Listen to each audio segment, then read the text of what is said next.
Foreign policy, 18th of July 2023, China is targeting India with its border talks with Bhutan. India's smaller neighboring states are now under Chinese threat and occupation due to China's all-out assault against India.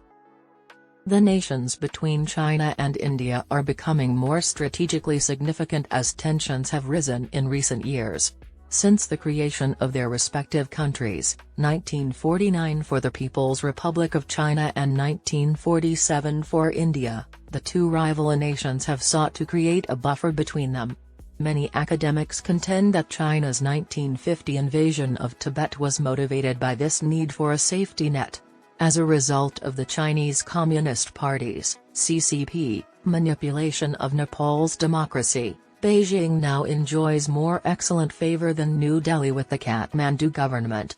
The CCP has increased its influence to keep an eye on and repress the Tibetan community there. In recent months, China has also focused on its long-running border issue with the Kingdom of Bhutan in the east. China is aiming to enter negotiations with Bhutan to legalize its ill-gotten gains after years of so-called salami slicing along their shared border, as reported in Foreign Policy. This tactic resembles China's playbook along its border with India and the South China Sea.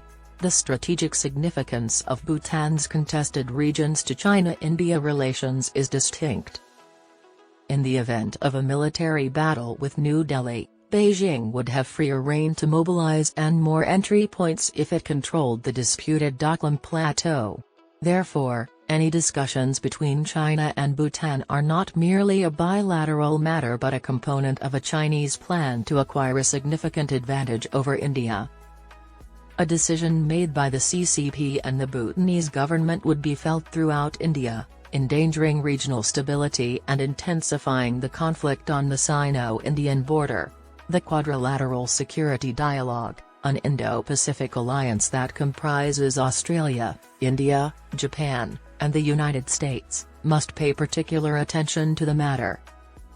Despite having no official representation in Bhutan, China has made considerable efforts to keep the lines of communication open between the two nations. After a quiet of almost 2 years, negotiations about the border have picked up this year, indicating a stronger sense of urgency on the part of Beijing. Just a few months after Chinese and Bhutanese representatives gathered in Kuanmyong, China, the most recent conference occurred in May in Thimphu, Bhutan. The panel decided to push forward a 3-step roadmap that was agreed upon in October 2021 with the overall goal of arranging another round of official border discussions that were put on hold as a result of the stalemate between China and India in Doklam in 2017 and the COVID-19 epidemic. Uncertainty among India and the other Quad nations has probably increased due to Chinese diplomats' return to the negotiating table with their Bhutanese counterparts. After his state visit to Brussels in March, Bhutanese Prime Minister Lodrich Tshering was interviewed by the Belgian daily La Libre, highlighting his nation's desire to resolve the ongoing problem on its border with China.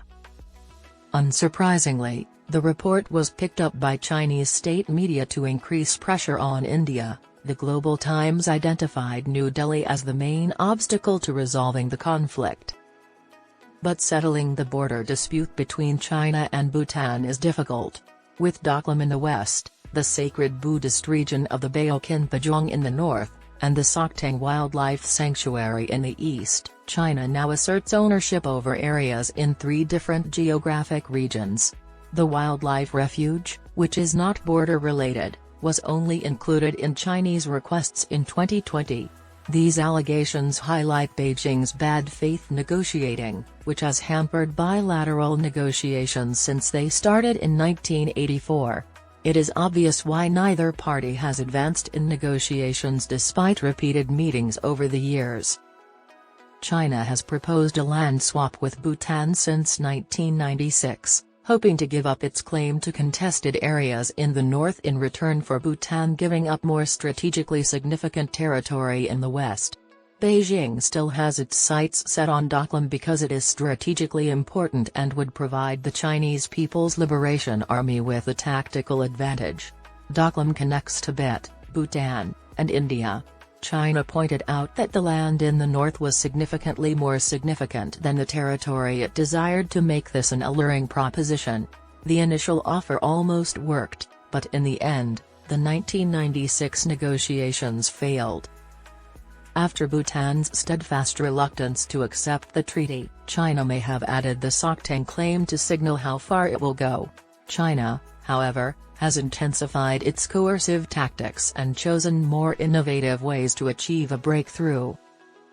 This started with border intrusions, which significantly increased in the 2000s before changing to the quick development of cross-border infrastructure for the military and civilian populations. Gyalapug village in the northern Bale region is one of 3 that the Chinese have built, along with miles of roads, CCP administrative centers, and outposts for military, police, and other security personnel. This is according to Robert Barnett's report in Foreign Policy in 2021. With its offer to trade the very land on which it has built villages, China's apparent preference for the western areas may appear to be at odds with such a comprehensive construction effort. However, this viewpoint is incorrect because the CCP's main goal seems to be to attack the foundation of Bhutan's Buddhist culture, not to conquer and entirely occupy Bhutanese territory. According to Barnett, the likelihood of Bhutan relinquishing the Bale region, a place of significant cultural and religious significance, is equal to that of Britain giving away Stonehenge. Instead, the quiet occupation aims to exert pressure on Bhutan's government so that it will be more willing to talk about the future of Doklam. Doklam's situation is ultimately a trilateral issue. Since their 1949 Friendship Treaty, which gave India authority over Bhutan's foreign and defence policies, Bhutan and India have had a special bond. This bond persisted even after the treaty's relaxation in 2007. Over a Chinese attempt to construct a road connecting Doklam with Tibet in 2017, Chinese and Indian soldiers engaged in combat. Both China and India are vulnerable in the contested area. Doklam is bordered to the south by the Siliguri Corridor, a narrow strip of territory that links central India with its northeastern provinces. It is the sole land path for Indian troops to enter areas like Arunachal Pradesh. It served as a theatre of battle during the Sino-Indian War of 1962 and has seen recent fighting between the two armies. In a similar vein, China sees a weakness in the Chumbi Valley to the north of Doklam, which is frequently referred to as a Chinese dagger into Indian territory, as the ancient entrance to Tibet is susceptible to a pincer movement in which Indian troops could attack from both Bhutan and India at the same time.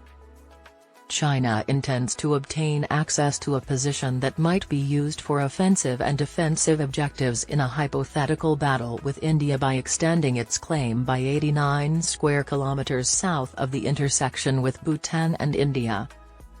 It is important not to view China's increasing haste regarding border negotiations with Bhutan in isolation. In particular, the status of Arunachal Pradesh, which China claims is an extension of South Tibet, and the conflict on the common border between China and India are intertwined with the Doklam issue. China could put more significant pressure on India if it held Doklam, since Chinese forces could cut off India's access to the eastern portion of their disputed border.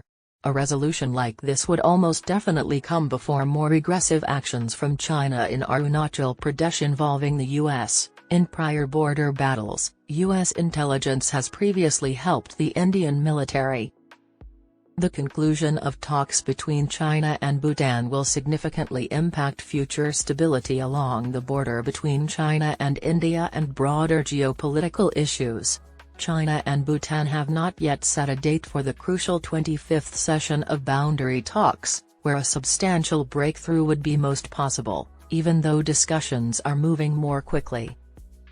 In the West, where relations between the US and India are rapidly growing, it seems likely that the Quad will need to include military cooperation in its structure. Given the significant stakes, New Delhi should urge Thimphu to uphold the status quo in Doklam despite persistent pressure from Beijing.